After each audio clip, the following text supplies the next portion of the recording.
everyone. Online class 9th, subject SST, history, chapter 3, part 1. Birth of the Weimar Republic. Weimar गणराज्य का जन्म.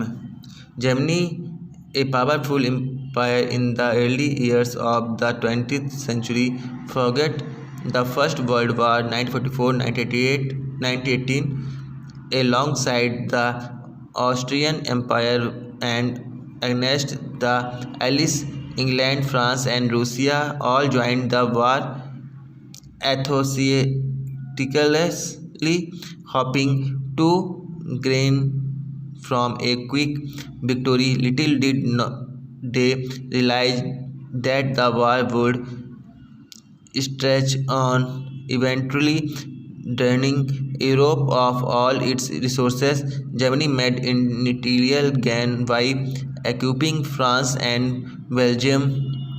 However, the Allies, strengthened by the US entry in 1917, won, defeating Germany and the Central Powers in November 1918. 20वीं शताब्दी के शुरुआती सालों में Germany एक ताकतवर साम्राज्य था. उसने ऑस्ट्रियाई साम्राज्य के साथ मिलकर मित्र राष्ट्रों इंग्लैंड, फ्रांस और रूस के खिलाफ पहला विश्व युद्ध 1914 या 1918 में लड़ा था. दुनिया की सभी बड़ी शक्तियाँ यह सोचकर इस युद्ध में कूद पड़ी थी कि उन्हें जल्दी ही विजय मिल जाएगी. सभी को किसी न किसी फायदे की उम्मीद थी. उन्हें अंदाज़ा नहीं था कि यह युद्ध इतना लंबा खिंच जाएगा और पूरे यूरोप को आर्थिक दृष्टि से निचोड़ कर रख देगा. फ्रांस और बेल्जियम पर कब्जा करके जर्मनी ने शुरुआत में सफलताएं हासिल की, लेकिन 1917 में जब अमेरिका भी मित्र राष्ट्रों में शामिल हो गया तो इस खेमे को काफ़ी ताकत मिली और आखिरकार नवंबर 1918 में उन्होंने केंद्रीय शक्तियों का हराने के बाद जर्मनी को भी घुटने टेकने पर मजबूर कर दिया.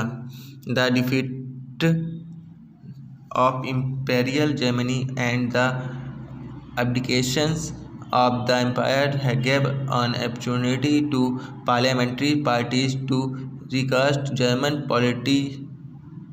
A national assembly met at Weimar and established a democratic constitution with a federal structure. Deputies were now elected to the German parliament of Reichstag on the basis of equal and universal votes cast by all adults including women. साम्राज्यवादी German की पराजय और सम्राट के परित्याग ने वहाँ की संसदीय पार्टियों को जर्मन राजनीतिक व्यवस्था को एक नए साँचे में ढालने का अच्छा मौका उपलब्ध कराया. इसी सिलसिले में वाइमर ने इस राष्ट्रीय सभा की बैठक बुलाई गई और संघीय आधार पर एक लोकतांत्रिक संविधान आधारित किया गया.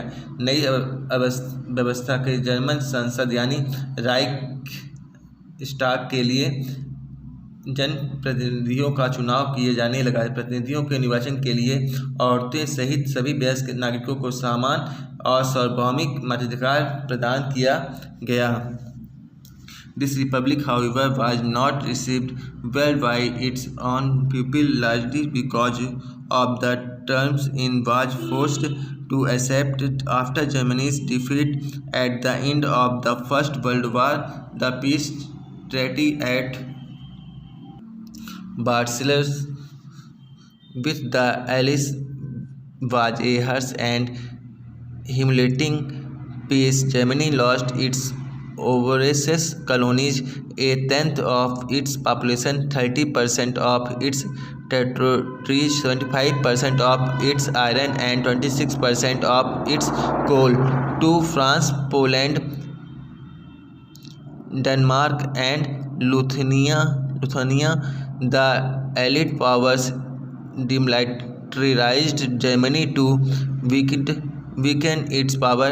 The world closely held Germany responsible for the war and damages the Allied countries suffered. Germany was forced to pay compensations amounting to to 6 billion. The elite armies also occupied the resource-rich Rhineland for much of the 1920s.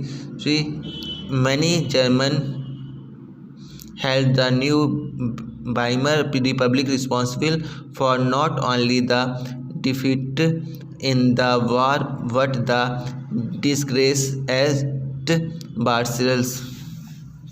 लेकिन यह एक नया गणराज्य खुद Germany के ही बहुत सारे लोगों को रास नहीं आ रहा था।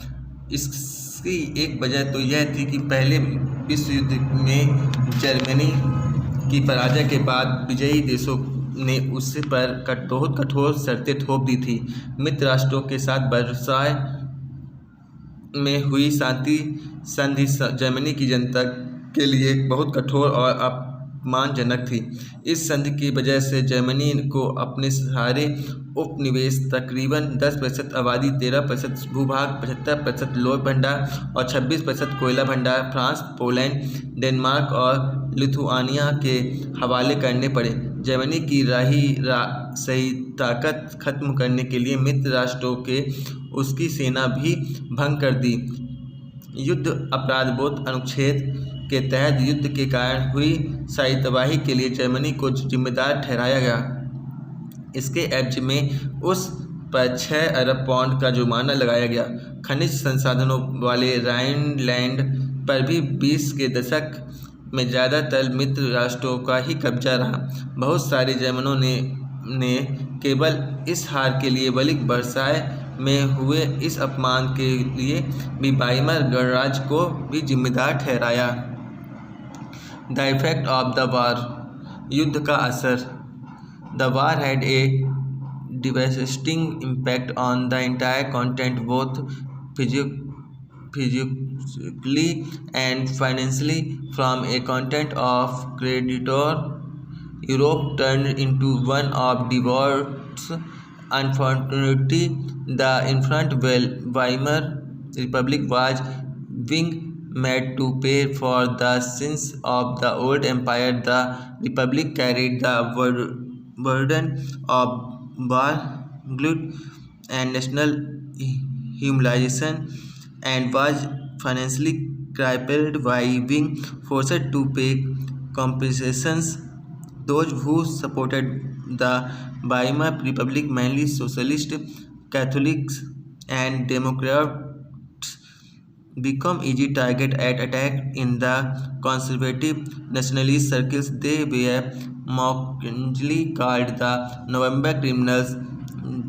This mindset had a major impact on the political developments of the early 1932, as we will soon see.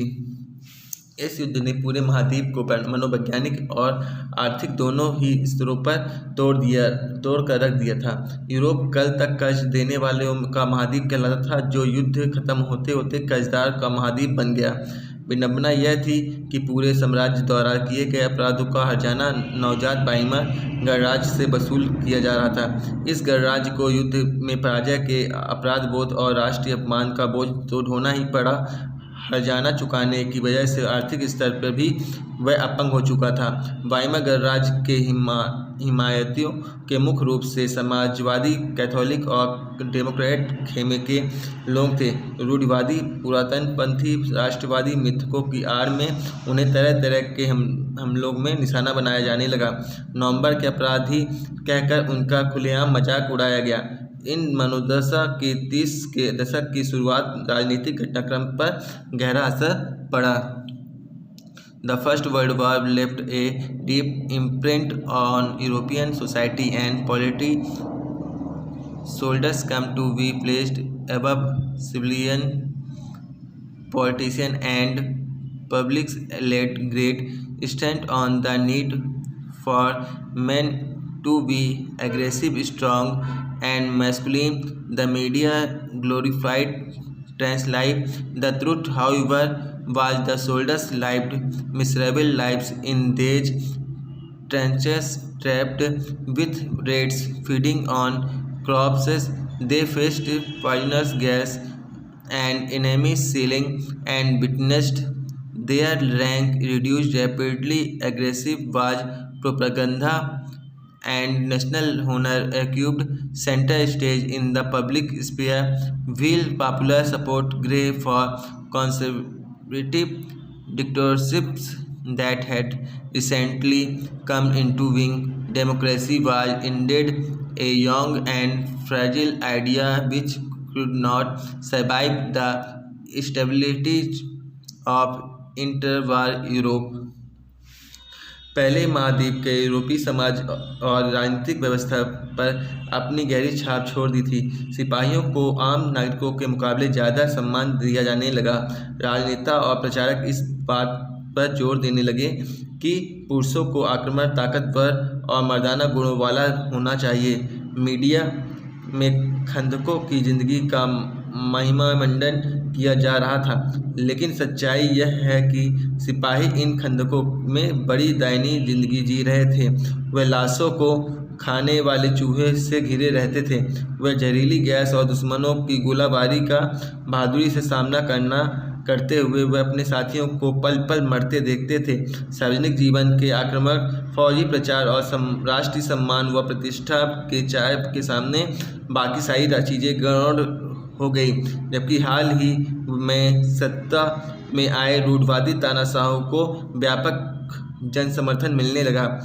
उस वक्त के लोकतंत्र एक नया और बहुत नाजुक विचार था, जो दोनों महायुद्धों के बीच पूरे यूरोप में फैली अस्थिरता को सामना नहीं कर सकता था।